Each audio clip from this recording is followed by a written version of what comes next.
출애굽기 12장 15절에서 20절 말씀입니다. 너희는 이래 동안 무교병을 먹을지니 그 첫날에 누룩을 너희 집에서 제하라. 무릇 첫날부터 일곱째 날까지 유교병을 먹는 자는 이스라엘에서 끊어지리라. 너희에게 첫날에도 성회요 일곱째 날에도 성회가 되리니 너희는 이 두 날에는 아무 일도 하지 말고 각자의 먹을 것만 갖출 것이니라. 너희는 무교절을 지키라. 이날에 내가 너희 군대를 애굽 땅에서 인도하여 내었음이니라. 그러므로 너희가 영원한 규례로 삼아 대대로 이 날을 지킬지니라. 첫째 달 그 달 열 나흔 날 저녁부터 21일 저녁까지 너희는 무교병을 먹을 것이요 이래 동안은 누룩이 너희 집에서 발견되지 아니하도록 하라. 무릇 유교물을 먹는 자는 타국인이든지 본국에서 난 자든지를 막론하고 이스라엘 회중에서 끊어지리니 너희는 아무 유교물이든지 먹지 말고 너희 모든 유하는 곳에서 무교병을 먹을지니라. 사랑하는 형제 여러분, 8월 12일 수요일 새벽 묵상에 오신 것을 환영합니다. 구원에는 시작과 끝이 있습니다. 출발이 있고 완성이 있습니다. 구원은 여정인 것입니다. 결혼식이 결혼의 전부가 아니라 동반의 출발이듯이 구원도 예수님을 구주로 영접하여 구원받은 백성으로 살아가기를 출발하는 것입니다.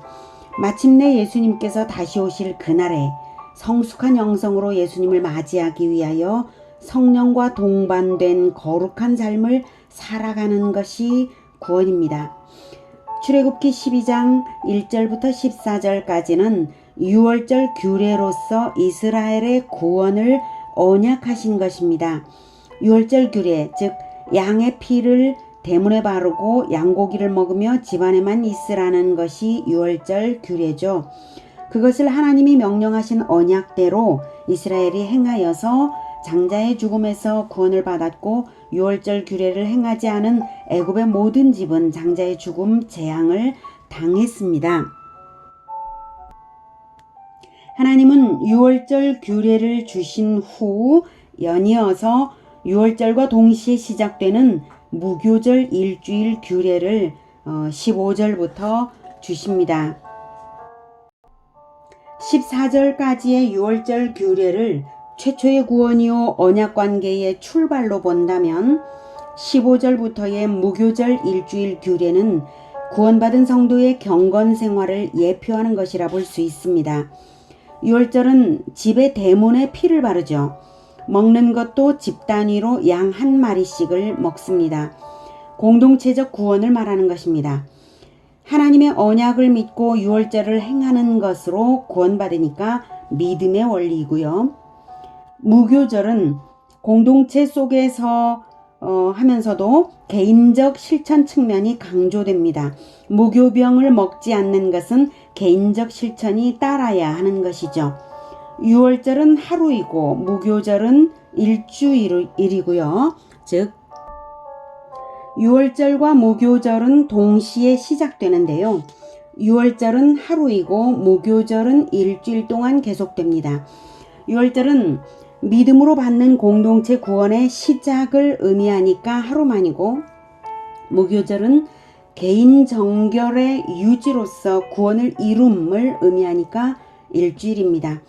하나님이 6일 동안 창조하시고 7일째 안식하신 것처럼 인류의 역사를 6일간으로 새하늘과 새 땅에 들어가는 것을 7일째 날로 생각하시면 무교절 규례 7일 기간의 상징성이 이해되죠. 개인들도 6일은 인생 전체, 7일째는 영원한 안식에 들어가는 것으로 생각할 수 있습니다. 그래서 7일간 무교절을 지키라는 상징을 주신 것입니다. 경건한 인생을 살아서 구원의 완성으로 나아가라 하는 의미입니다. 개인의 정결을 유지해서 구원에서 제외되지 말아야 할 것을 가르치는 것입니다. 두렵고 떨림으로 자기 구원을 이루라는 빌립보서의 말씀이 생각나는 부분입니다. 그것이 바로 무교절 규례의 가르침입니다. 유월절과 무교절 규례의 중심은 먹는 것인데요. 유월절 음식의 중심은 흠없는 어린 양을 먹는 것이고 무교절 음식의 중심은 누룩 없는 떡, 무교병을 먹는 것입니다. 먹는 것으로서 하나님은 무엇을 가르치고 계실까요? 먹는 것은 음식이 내 육신과 연합되어서 내 육신을 이룹니다. 음식의 양분은 내 혈관을 타고 온몸을 돌며 생명력을 줍니다. 좋은 음식을 먹으면 생명력이 온몸에 퍼지고 독을 먹으면 독이 온몸에 퍼집니다. 즉 먹는 것은 연합을 말합니다. 그러면 하나님은 흠없는 어린 양을 먹고 무교병을 먹으라는 규례로서 무엇을 가르치시는 것일까요? 예수님을 먹음으로써 예수님과 연합되라는 뜻입니다. 예수님을 먹는 것은 성경에서 예수님을 배우라는 것인데요. 기념적으로는 성찬식으로 나타냅니다. 먹으면 힘이 나듯이 예수님을 먹고 예수님의 성품이 나오면 예수님과 연합이 제대로 되는 것이죠. 흠없는 어린 양도 예수님이요, 누룩 없는 떡도 예수님이십니다. 무교절은 첫날의 누룩을 집안에서 제거하는 것부터 시작해서 7일간 누룩 없는 떡, 무교병을 먹는 절기입니다. 첫날과 일곱째 날의 성회는 이스라엘 전체 행사니까 참여하면 되고요. 개인으로서는 7일간 무교병을 먹는 것이 무교절 규례입니다. 왜 누룩 없는 떡을 먹으라는 것일까요? 누룩은 무엇을 의미할까요? 누룩은 일종의 곰팡이균입니다. 우리나라에서는 된장을 발효시키는 재료죠. 이스라엘에서는 빵을 발효시키는 재료입니다. 밀가루 반죽에 누룩을 조금이라도 넣으면 누룩곰팡이균이 급속도로 번식하면서 밀가루 반죽을 부풀리고 빵을 아주 부드럽고 맛있게 만듭니다. 누룩이 없으면 빵이 납작해지고요.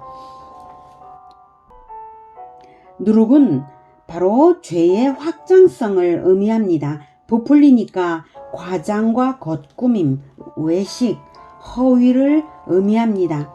그래서 누룩 있는 부풀린 빵을 먹는 것은 죄악된 가르침을 받는 것을 의미합니다. 예수님의 용례에서 확인해 보죠. 마태복음 16장 5절부터 12절까지의 말씀인데요. 지금 이 배경은 칠병이어의 기적을 베풀고 난 후에 있었던 일입니다. 자, 배를 타고 가는데 제자들이 건너편으로 갈새 떡 가져가기를 잊었더니 예수께서 이르시되 삼가 바리새인과 사두개인들의 누룩을 주의하라 하시니 제자들이 서로 논의하여 이르되 우리가 떡을 가져오지 아니하였도다 하거늘. 그래서 예수님의 말씀을 오해를 하는 거죠. 제자들이. 8절 예수께서 아시고 이르시되 믿음이 작은 자들아 어찌 떡이 없으므로 서로 논의하느냐.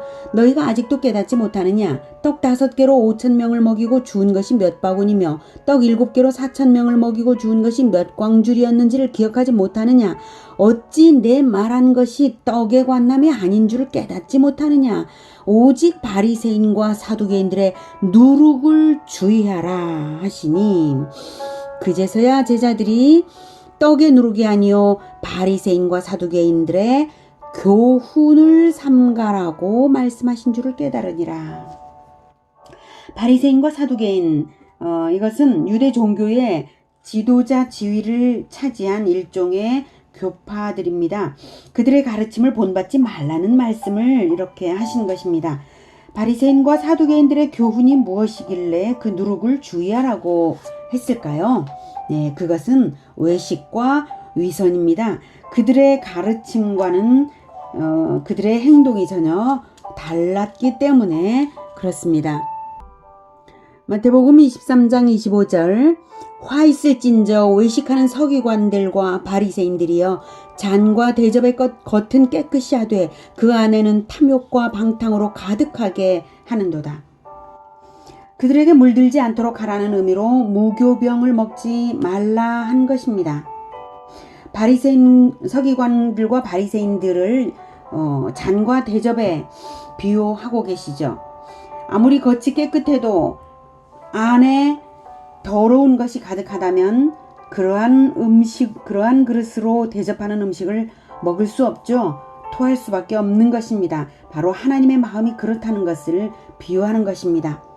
사람들에게 자기 신앙을 보이려는 의도에서 종교 행위를 하게 된다면 그것은 외식이고 위선입니다. 그릇의 겉만 깨끗하게 하는 것과 똑같습니다. 사람에게 예배드리는 꼴이니 하나님이 안 받으십니다. 예수님은 외식을 아주 미워하셨습니다. 화 있을진저는 재앙을 당하는 것이 마땅하다는 심판을 당하라는 저주의 선언입니다.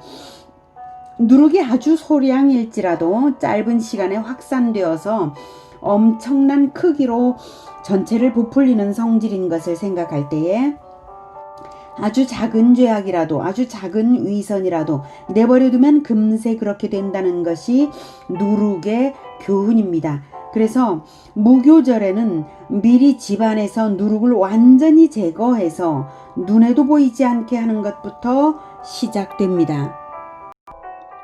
출애굽기 12장 19절 이래 동안은 누룩이 너희 집에서 발견되지 아니하도록 하라. 무릇 유교물을 먹는 자는 타국인이든지 본국에서 난 자든지를 막론하고 이스라엘 회중에서 끊어지리니. 아예 죄가 발견되지도 않게 하라는 것입니다. 유교병을 먹으면 이스라엘에서 끊어진다고 말을 합니다. 유교병을 먹는 자는 몰래 먹는다 하더라도 하나님이 다 아시기 때문에 언젠가는 구원의 공동체에서 끊어지게 된다는 것입니다. 끊어진다는 것은 당장에 심판하지는 않는 것이죠. 가장이 유월절 규례를 바르게 가르치고 다 준비를 잘한다 해도 가족 중에 누군가는 딱딱한 무교병이 먹기 싫어서 몰래 폭신폭신한 빵을 숨겨두었다가 먹는다면 그 가정은 구원받았겠지만 그 중에 무교절 규례를 범한 개인은 언젠가는 하나님이 누룩을 제거하듯이 제거하신다는 것입니다. 가장이 뭐 어때 하고 누룩을 집에 내버려 둔다면 유월절로 구원을 받았다 해도 모든 개인들을 방치함으로써 결국 공동체 구원에 보람이 없겠죠. 그러니 애초에 죄가 발견되지도 않도록 죄악된 세속적 교훈이나 풍조를 아예 교회 안에서 제거하라는 것입니다. 이것이 교회의 중요한 책임입니다. 오늘 가르침의 핵심을 빌립보서 2장 12절이 말합니다. 그러므로 나의 사랑하는 자들아 너희가 나 있을 때뿐 아니라 더욱 지금 나 없을 때에도 항상 복종하여 두렵고 떨림으로 너희 구원을 이루라. 이 두렵고 떨림으로 성경을 읽으면서 성경에서 예수님을 찾아내어서 성경 말씀에서 진리의 예수님을 먹으며 오직 진리의 예수님만을 먹으며 세상의 거짓된 가르침을 거부하며 성숙한 신앙 인생으로 계속 나아갈 수 있기를 우리 모두를 위하여 축복합니다. 기도하겠습니다. 진리이신 하나님, 하나님의 독생자 예수 그리스도를 우리에게 보내주셔서 감사합니다. 우리가 인생살이의 모범으로 볼 수 있도록 사람으로 태어나게 해주셔서 우리는 진리의 모범을 배우게 되었습니다. 성경에서 예수님을 발견하여 먹고 그리고 세상의 거짓된 가르침은 배격하면서 오직 예수님만을 본받아 닮아가면서 성숙한 신앙 인생 되도록 우리를 인도하여 주시옵소서. 우리가 예수님을 날마다 먹겠습니다. 예수님의 이름으로 기도드립니다. 아멘. 이어지는 시간은 개인 기도 시간입니다.